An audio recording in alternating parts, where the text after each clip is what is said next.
कदीम यूनान की तारीख में एक नाम ऐसा है जिसे सदियों बाद भी खौफ, हैरत और एहतराम के साथ याद किया जाता है। ये नाम किसी बादशाह का नहीं, किसी देवता का नहीं, बल्कि एक ऐसे इंसान का है जो ताकत में देवताओं के बराबर था, मगर अंजाम में हर इंसान जैसा। ये कहानी है अकीलिस की। कहा जाता है जब अकीलिस पैदा हुआ तो यूनान की सरजमीन ने एक गैर मामूली बच्चे की आमद महसूस की। इसका बाप पेलियस एक बहादुर यूनानी बादशाह था, ऐसा बादशाह जिसने अपनी तलवार से सल्तनत को महफूज रखा। मगर इसकी माँ थेटिस एक आम औरत नहीं थी, वो समंदर की देवी थी, लहरों की तरह ताकतवर और किस्मत की सच्चाई से बखूबी वाकिफ। थेटिस जानती थी कि ताकत का अंजाम अक्सर खून पर होता है। वो जानती थी कि जंग की दुनिया में सबसे मजबूत सिपाही भी एक दिन मिट्टी बन जाता है। इसी खौफ ने इसके दिल में एक ऐसा फैसला पैदा किया जो सदियों बाद भी कहानी बन गया। एक रात जब दुनिया सो रही थी, थेटिस अपने नौमौलूद बेटे को उठाकर एक पुरअसरार दरिया के किनारे पहुंची। ये कोई आम दरिया नहीं था, इसे दरियाए स्टिक्स कहा जाता था, मौत और जिंदगी के बीच बहने वाला दरिया। कहा जाता था कि जो इसमें डुबकी लगा ले, इसका जिस्म हथियारों से महफूज हो जाता है। थेटिस ने अकीलिस को एड़ी से पकड़ा और आहिस्ता आहिस्ता दरिया में डुबो दिया। पानी ने इसके सर को छुआ, सीने को, बाजुओं को, टांगों को, मगर एक जगह, सिर्फ एक जगह पानी को ना छू सकी, अकीलिस की एड़ी। इसी लम्हे एक नाकाबिले शिकस्त जिस्म वजूद में आया और इसके साथ एक छुपी हुई कमजोरी भी। वक्त गुजरा, अकीलिस बड़ा हुआ और यूनान ने ऐसा जंगजू देखा जो इससे पहले कभी नहीं देखा गया था।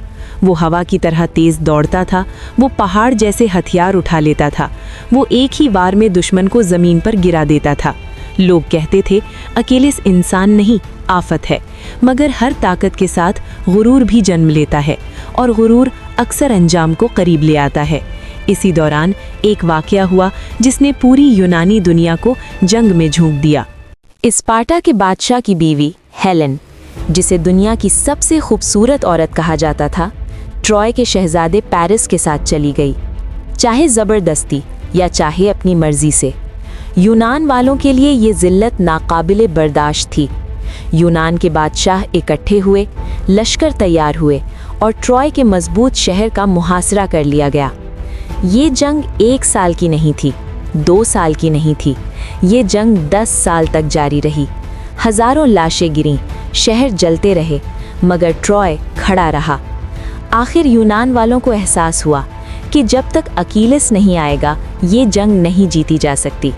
अकीलिस मैदान में उतरा और जंग का चेहरा बदल गया। जहां वो जाता, मौत उसके पीछे चलती। ट्रॉय के सिपाही उसका नाम सुनकर ही कांप जाते। वो अकेला सैकड़ों पर भारी था। फिर वो दिन आया जब उसका सामना ट्रॉय के सबसे बड़े हीरो से हुआ, हेक्टर। हेक्टर एक शहजादा, एक भाई, एक बाप और अपने शहर का मुहाफिज। ये मुकाबला सिर्फ तलवारों का नहीं था, ये गुरूर और फर्ज का तसादुम था। अकीलिस जीत गया, हेक्टर मारा गया और उसी लम्हे अकीलिस को यकीन हो गया कि वो वाकई नाकाबिले शिकस्त है। मगर जंगें सिर्फ ताकत से नहीं जीती जाती, अक्सर फैसला खामोशी में होता है। ट्रॉय वालों को मालूम हो गया कि इस देवता जैसे इंसान के जिस्म में एक छुपी हुई कमजोरी है, एड़ी। एक दिन जंग अपने उरूज पर थी, गर्दो गुबार छाया हुआ था, चीखें, तलवारें और खून। इसी लम्हे ट्रॉय की तरफ से एक तीर चलाया गया। कहा जाता है ये तीर शहजादा पेरिस ने चलाया और एक देवता ने इसकी रहनुमाई की। तीर सीधा जाकर अकीलिस की एड़ी में लगा, न सीने में न दिल में, बल्कि वहाँ जहाँ वो इंसान था। वो लम्हा जब तारीख ने साबित किया कि कोई भी मुकम्मल नहीं। अकीलिस ज़मीन पर गिरा और यूनान का सबसे बड़ा जंगजू खामोश हो गया। अकीलिस की कहानी हमें ये सिखाती है कि ताकत इंसान को बुलंद ज़रूर करती है, मगर गुरूर उसे अंधा कर देता है। हर इंसान के अंदर एक ऐसी जगह होती है जहाँ वो कमज़ोर होता है। असल अक्ल ये नहीं कि इंसान खुद को नाकाबिले शिकस्त समझे, बल्कि ये है कि वो अपनी कमज़ोरी को पहचाने, क्योंकि अक्सर अंजाम वहीं से आता है जहाँ हमने सोचा भी नहीं होता।